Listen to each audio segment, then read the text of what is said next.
يعني بس عايزين نخلي المشروع اللي احنا عملناه يغطي تكاليف تشغيله ويسدد الاموال التي انفقت فيه. ده ما بيحصلش. اخر محاولة لرفع اسعار المترو، وانا لما بقول الكلام ده ارجو ان محدش يأول كلامي وياخده في اتجاه غير اللي انا بقول فيه. اللي انا بقول فيه ده هو كده. كان من كام سنة؟ من 12 سنة. انتوا عارفين التكلفة الحقيقية، انا بقول الاقتصادية وليست الاستثمارية، لمترو الانفاق يبقى التذكرة بكام؟ لا جنيه ولا 2 ولا 3 ولا 5 ولا 7 ولا 10. دي الحقيقة اللي احنا لازم كلنا نبقى واخدين بالنا مننا، كلنا، من اول يعني من اولي انا وانا موجود معاكم لكل من بيسمعني، كل مصري.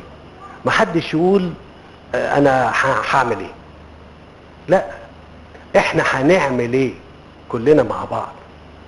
خلي بالك، التكلفة الكهرباء اللي هي خدت منك قروش وجنيهات صغيرة دي هتعمل للاخر لقطاع الكهرباء 20 مليار جنيه. يعني ايه الكلام دوت؟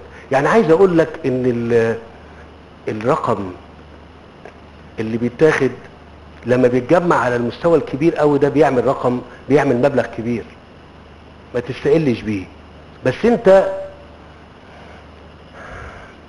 في حاجة عايز اقولها لكم كده، ايه، لما الحكومة جت تدي مثلا تكافل وكرامة، تدي زيادة الحد الادنى للمرتبات، تعمل ده، كل ما الحكومة تقول تدي الجنيهات دي يقول لك ايه ده قليل.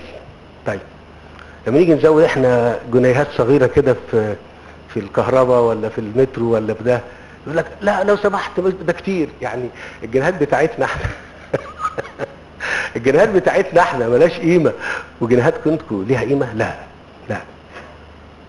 شوفوا انتم، هي بلد بتاعتنا كلنا، مش بتاعت انا بس ولا بتاعت الحكومة ولا بتاعت المسؤولين، دي بتاعتنا كلنا، ومش هتكبر ولا تنهض الا بينا كلنا.